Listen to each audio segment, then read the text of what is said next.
The Mongol rule over the territories of the Kievan Rus, 1237 to 1480, marked a pivotal period in the history of Eastern Europe.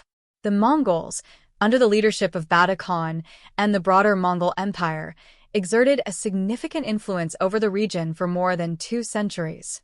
Their rule, often referred to as the Mongol yoke, profoundly affected the political, economic, and cultural development of Russia and surrounding areas. Here's a comprehensive overview of the Mongol rule, from the initial invasion to the eventual liberation and the rise of the Grand Duchy of Moscow. The Mongol invasion, 1237 to 1240. Mongol expansion. The Mongol Empire, founded by Genghis Khan in the early 13th century, became one of the largest empires in history. After Genghis Khan's death in 1227, the Mongol Empire was divided among his heirs, with his grandson Bada Khan given control over the western territories, including the Kievan Rus. Bada Khan's invasion, 1237 to 1238. Bada Khan led the Mongol forces into the lands of the Kievan Rus, beginning with the invasion of the Volga Bulgaria and then moving into the Rus territories. In 1237, Bada Khan's army, known for its ferocity and advanced military tactics, began its conquest of the Rus cities. The Mongols used cavalry and siege warfare to devastating effect. Siege of Ryazan. One of the first major battles occurred at Ryazan in 1237, where the Mongols destroyed the city, killing its inhabitants. Destruction of Kiev. 1240. The Mongols reached the heart of the Kievan Rus, laying siege to Kiev in 1240. The city fell after a brutal siege, marking the symbolic end of the Kievan Rus.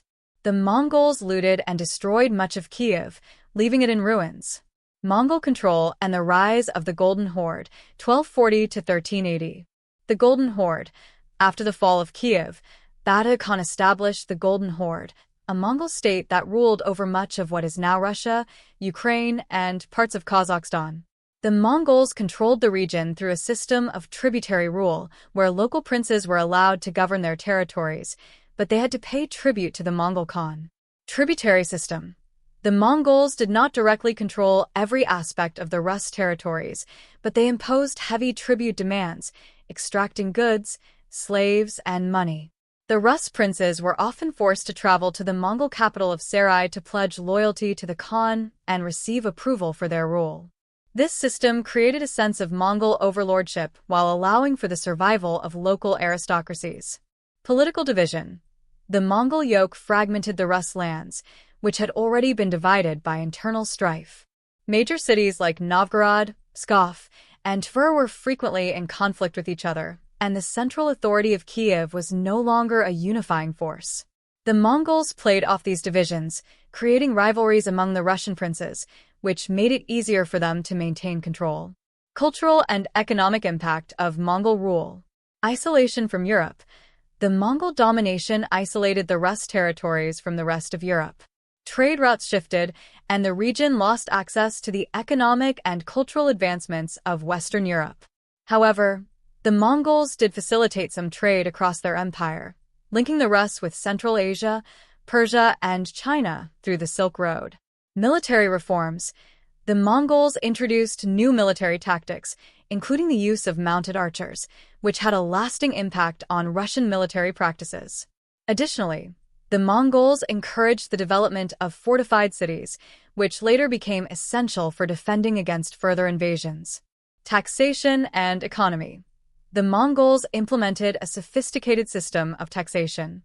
The tribute system placed a heavy burden on the peasants and local population, but it also helped maintain a certain level of stability in the region. However, the economic hardships created resentment, which would contribute to uprisings and the eventual overthrow of Mongol rule. The rise of Moscow and the decline of the Golden Horde, 14th century. Rise of the Grand Duchy of Moscow. By the 14th century, Moscow emerged as the dominant principality in the Rus lands. Under the leadership of Ivan I Khalida, reigned 1325 to 1340, Moscow began to rise in prominence. Ivan I was able to consolidate power by cooperating with the Mongols, collecting tribute for them, and using the funds to strengthen Moscow's position. Ivan III. Ivan the Great. The real turning point came with Ivan III, who ruled from 1462 to 1505. Ivan III challenged the Mongol yoke more directly, asserting Moscow's independence.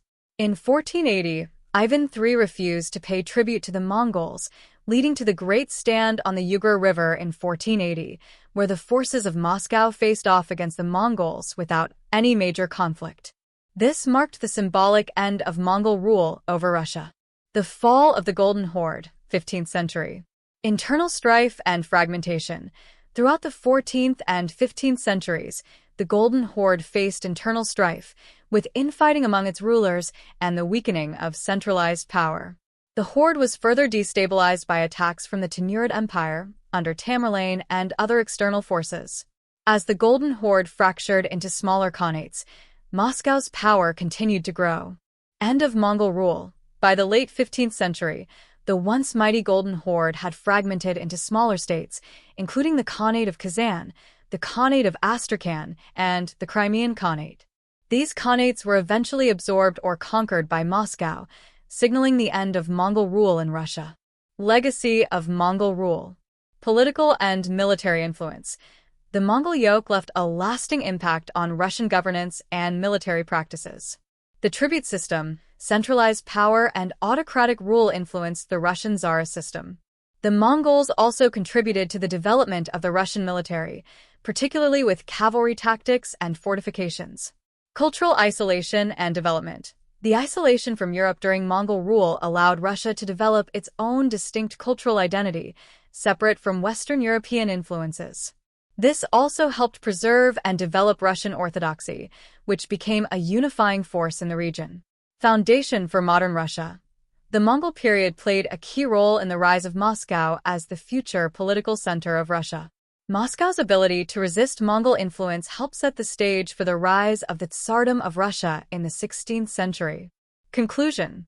The Mongol rule, spanning from 1237 to 1480, was a defining period in Eastern European history.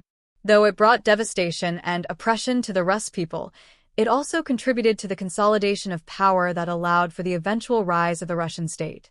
The Mongol yoke shaped Russia's political, economic, and military development, and it played a crucial role in the transition from medieval Rus principalities to the centralized power of the Russian Empire.